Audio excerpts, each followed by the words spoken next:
Alain Leca, conseiller bio à la Chambre d'agriculture de la Somme.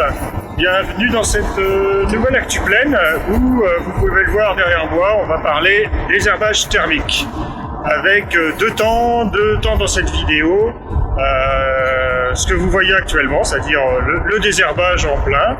Et on ira faire un comeback sur une parcelle qui a été désherbée la semaine dernière pour voir effectivement ce que ça a donné comme résultat. Allez, on détaille ça tout de suite. La technique du désherbage thermique s'effectue en plein, c'est-à-dire que l'on brûle à la fois la culture et les adventices. Suite au passage du brûleur, on voit immédiatement les plantes faner. Pour savoir si la technique a été efficace, on passe entre les doigts les feuilles et on voit apparaître une couleur vert foncé, signe que la plante est détruite. On va maintenant voir quelques paramètres techniques du fonctionnement du four. Alors pour ça, on va rejoindre Rémi, qui est notre agriculteur qui nous sert à réaliser cette vidéo. Bonjour Rémi. Bonjour Alain. Est-ce que tu peux nous donner quelques paramètres d'utilisation du matériel là, d'après la console qu'on voit sur l'écran? Donc très rapide, on a un appareil avec 3 fours, ce qui explique les 3 données.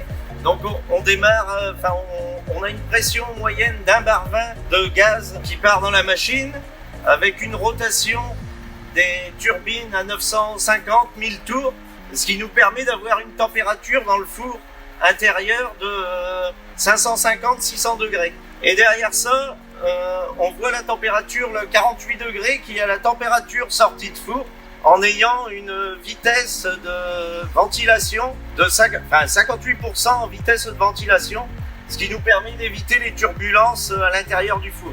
Et la vitesse de travail là, Et la vitesse de travail actuellement est de 2,5 à l'heure.